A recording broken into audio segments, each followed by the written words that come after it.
Good evening from yammybtv. Wishing you all well today. Sending loads of love as usual. As you can see, I'm about to travel for the third time today. I know it's been a tiring day, but hey, I got the energy today. I've been feeling much stronger this week. Pleased to report. Many of you keep requesting, especially you, Different Style and UV, always asking for the stories and the gruesome ones from prison. We know that there's many of them in all forms. They all come in all shapes and sizes, and they all come in different reasons. Well, we've gone over so many different reasons our fights can start that you wonder if there's any more to come up, but there always is, believe it or not. And I'm looking back and we're going to do 3 in 1 today. Uncle Yammy's going to get 3 of them, and they all have one thing in common, and I'll tell you right at the end, all right? So we're going to take it back. We're going to take it back to Coldingley, and it is 1992. And during this stage was my early robbing days. Robbing days meaning that was when, sadly, I was a robber of drug dealers. Taught, fair to say, by the Brixton men that I was hanging around at that time. We knew that I had ties to Brixton because my son's mother's from Brixton. So on this occasion now, me and my partner in crime, well-known South London figure who's done a lot of time himself, who's changed his life around now, apparently. I haven't heard from him in a bit. Yeah, we was doing our stuff. He had a co-defendant who was on the wing opposite that way. In between our wings is the servery there, the gym's there, and the other wings across there. And during this time, I think Coldingley was still a BCAT. So it still housed a lot of lifers, right? So tea time comes. So there's talk outside the servery because you could eat at the dining table in Coldingley during them days, right? So you've got the 3 of them Brixton guys, my mates, talking in a circle. So I've come out with my dinner, stopped, listening, and they're telling me what's going on. Basically, there is a geezer upstairs, 6'5", lifer. I've done about 15 behind the door already. Good artist, and that kept to himself a bit. Didn't really come across really as anything really. I didn't see him as a bully or nothing like that. I didn't really see him at all really. He was one of those kind of quiety kind of dudes. But during that time, there was a few other lifers there that we've mentioned before. It must have been the early part of their life sentences. So I'm having a talk and I'm asking, what's the problem? And they're saying, Yammy, listen, there's a man on your wing, on your landing, who is spreading propaganda about the 3 of them, because there's them 2 are with me. The other Cody's not there at that time, right? So there's 3 of them, right? I know what they're in there for. Most of the jail system knows what they're in there for. But this guy is telling 5 other lifers who used to be lifters, right? I might mention them before. He's telling them that they are rapists. And we know that they're not. So I'm listening to the conversation anyway, and I'm saying, oh no, oh no, oh no, oh no. Because we know what it's like when you're accused of stuff and it ain't you. You know, it can probably be one of the worstest names to be called, especially if you're not one, if you get what I mean. So I'm saying, so what are you going to do? You want to go up there now? What do you do? Association? They said, nah. First thing in the morning. So it's the early morning call one. So I'm at the end of the landing to that side. The guy is at the end of the landing to the right, but at the end. 2 lifers are on that side. And my partner in crime from Brixton is he opposite me? I can't remember, but he was close by, right? So in the morning, his co-defendant has to travel from that side of the wing over to our side of the wing because they want to pay this geezer an early morning call because he has told those lifer geezers what I've just told you. But he doesn't know that one of them has told them, if you get what I mean. So they're taking it, they're booking it really seriously. Disrespect, no way, not taking that, blah, blah, blah, blah, blah. In them days, in that life, fair to say, I would feel the same way at that time as well, if you like. At any time, probably.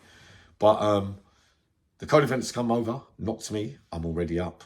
He says, Yammy, listen, I don't want you to come in. All I want you to do is hold the door, right? So I'm going to hold the door one on this one. His Cody, my partner in crime, when we was doing all the rubbish, is with him. So the 2 lifers that are close to the lifer that's done all the talking they're out their doors already. So Them two, my two, have walked to the end of the landing. The doors in Coldingley are like Blunderston and Albany. They open electronically. Everybody gets unlocked at the same time. You don't need officers unlocking your door. There's no sanitation in the cells or nothing like that, right? So the door goes click, but he's over straight away, the co-defendant, right? So I've walked with them. Them two have pushed open his door. He must be just getting out of his bed or whatever. They've gone into the cell. I'm holding the door, and the other two lifers are hanging around, the ones that gave the information out of what he said, right? So they're looking at me and they're saying, Yammy, hold on. Let's see if we can go and talk it. I said, no, not yet. Let's see what he says to them first, kind of thing. So I was trying to put them off from going in there because that was my job, right? So then I could hear cracks, bumps, smashes, everything. Apparently he was getting beaten with the iron, you know, like the bed legs at the bottom of the metal beds. You know, sometimes if you've done bit of time before, you know that they unscrew at the bottom and the metal thing's like a 100-time fold truncheon, but only in metal. But he's got filled in severely. There's blood all over the walls. He's got wiped out basically, until they're saying to me, the two other lifers that started it, they're saying, Yammy, come on, man, no, that's going too far. You might dead in there. You might die in there. Come on, man, you can't let that. So the door opens just in time as they're about to come in and stop it and word it up. They've come out, their clothes all messy, give them time to go, run off down the other side, got away. The other geezer's in a mess on the floor, blah, blah, blah. Done my bit, walked off. And they're sorting out the mess, them two. The two that's really basically, if you wouldn't have told them that, but only right you should tell them really, but they must have had mixed feelings or felt sorry for the guy. Whether it was a lifer thing during that time, I don't know. But he got savage beating, and, you know, fair to say, rightly so, because you shouldn't be opening your mouth unless you've got the full facts of people's cases. That's another golden rule in there. Years later, funny this one, because when I got the injuries in 2017, 2018, when I told you I was on C-Wing, he come through. Apparently he was on a recall for the same life sentence, and straight away he remembered me. And all now he's in a wheelchair. And he said to me, yeah, remember me, blah, blah, blah. And the first thing he said to me is, you know, Yammy, I didn't say that. I said to him, nah, forget it, man. It was like 30, 40, 20, 25, 30 years ago. So there you are. Never give out.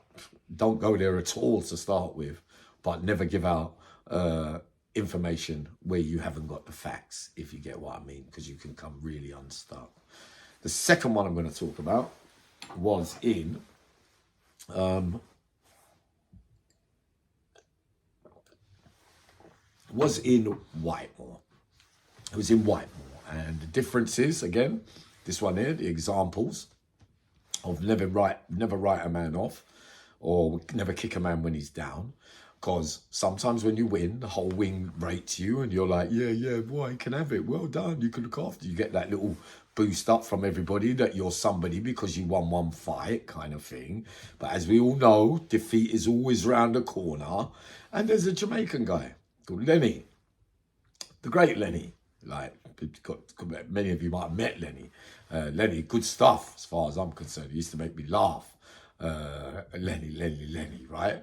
So a couple of weeks before this incident, Lenny's down at gym and he's been approached by a geezer from South London. And you know, sometimes Jamaican men, they before they act, sometimes they might talk first. You know, not everyone's the same, but I'm just saying, you know, like they might spit out some wicked words first, when really they should be getting the job done, if you get what I mean. So he spits out whatever he's spitting out, and the geezer from South London has gone bang, knocked him clean out in front of the whole gym, right?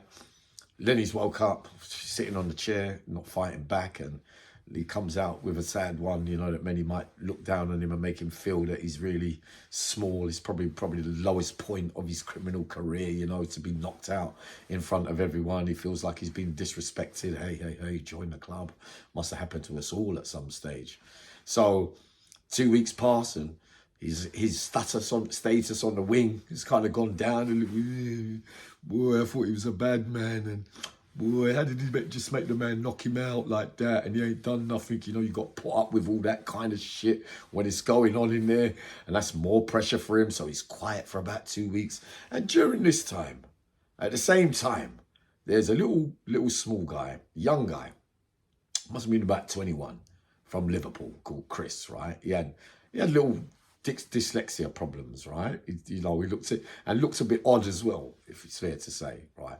He has a fight in a classroom with another guy, witnessed by about 5, 6 men, but I wasn't there, right? But apparently he was expected to lose and he won. So he was getting bigged up by everyone. Yeah, nice, good lad. All the Scousers were like, yeah, well done, kid, blah, blah, blah, blah, blah. A week later, in the kitchen, where a lot of problems happen, a lot of beefs happen, Lenny, who sadly had to take a KO, ends up arguing with the little Scouse fella, right? So Lenny, feeling the way he's been feeling for a couple of weeks after taking in that life such a disrespect, being spoken to by another man who's on the up at the moment because he's just come back from a victory, like in that way. So they argue, and then they say, Lenny turns around and said, hey, something hole, pussy hole, come into the video room, come into the TV room. So now everyone's listening, everyone's leaning over the railings, it's like the Gladiator arena.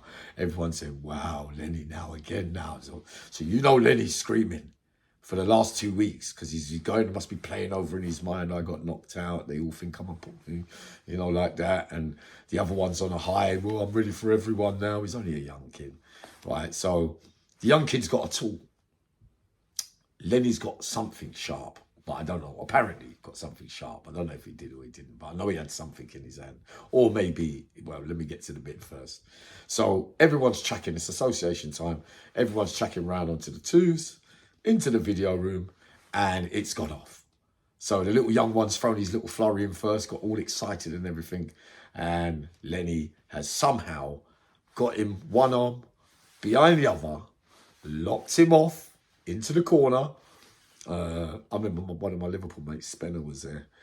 Spenner Benjamin, some of you might have met him. He was there because obviously he's Liverpool, and a few other Scousers was there. But it was all evened out. Everybody was being fair, let him have a one-on-one kind of thing. So he's got both hands locked, and now he's talking to the young kid, Lenny.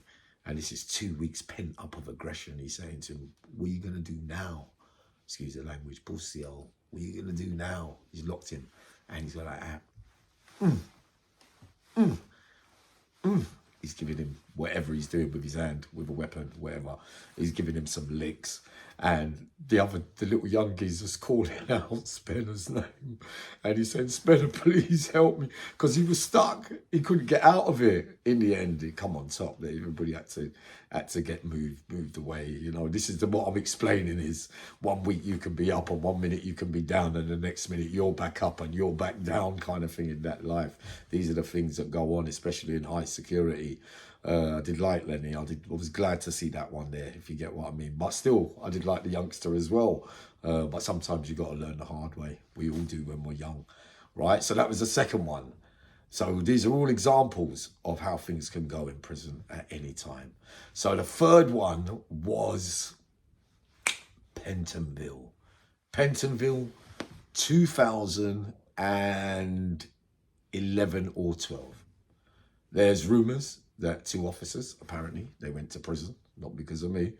They ended up in jail for allegedly bringing drugs into the prison. So there's a guy, short, dark guy from Catford or somewhere like that. Or was he from Essexy way? I can't remember. Either one. Some of you might be there, you might remember, right? So everyone was blaming him, saying that it's because of him. He gave up the information to get them caught because he wasn't getting a piece of the parcel, blah-de-blah-de-blah-de-blah. And then during this time as well, where I was on a recall for the carnival thing then. I can't remember where I was on the recall for the carnival thing or when I got nicked outside the Young Vic Theatre on a recall, but no crimes, right? So I was on for breach of license, and I wasn't really happy about being back inside anyway. And I noticed there was a guy from South London, right? He was doing what I used to do, and they're familiar looking. That you can tell that they're one up on their own, and they're going in on certain man, and they're taking their things, and it seems like they're coming away unscathed from things. And he's put it on this geezer behind the servery. He's saying basically everything's gone wrong. with the parcels, with the screws, because of you, right? So he's the shorter geezer saying to him, no, it's not me, it's not me, it's not me. But he looks like he's backing down a little bit because this other fella looks a bit intimidating. He looks like kind of like them old typical, a younger version than some of them old robbers that I've met over the years in jail, right? So I'm listening to this conversation in the dinner queue and I'm thinking, I'm believing what the robber man is saying, you know, because I had my doubts about this geezer as well. So the next morning, Labour change is coming. Labour's coming. It must be 11 o'clock in the morning. Everyone's coming back and forth. Doors are being unlocked for lunch and they do landing at a time. So I think my stepson was there as well, my son's brother, and another guy that I know pretty well. We was leaning over the railings and I saw the guy that was going around taking people's watches, robbing people, going on with his stuff. He was walking on the two sides of the landing, and I could see the guy that he had the argument with or was accusing of getting the screws nicked, putting on his white kit, ready to go on the servery. So I see him walking and straight away in my mind is playing over, is he going to pay him a visit? So he gets there. I see the confrontation. He's at the door. He knocks on the door. The geezer says, hold on a minute. So my man's standing up there, bare chest. He's got his vest on. His chest is out and everything. Next thing I know, the man from behind the op plate that was getting accused of all this come out with a stick, a broken broomstick, you know, and just started hitting him with it and lacing him and lacing him and lacing him until he dropped on the floor, and he was still lacing him and lacing him and lacing him until the screws come and stop the fight. And I saw the robber man like a couple of days after, and he said, "Oh, standard, man. It ain't nothing. It's a regular thing, but it's all right. I'll catch him again." Like, It so worked out. The robber man was right though, because they moved that guy, and it seemed that in the newspapers his name came up, so it was probably true. So what do all these things have in common? They are examples of situations of where people and accusations are made, sometimes right, sometimes wrong. But the end result is it can lead to serious, serious violence. I might be back up again, see when I get down the other end, see what my energy's like. Loving you all very dearly.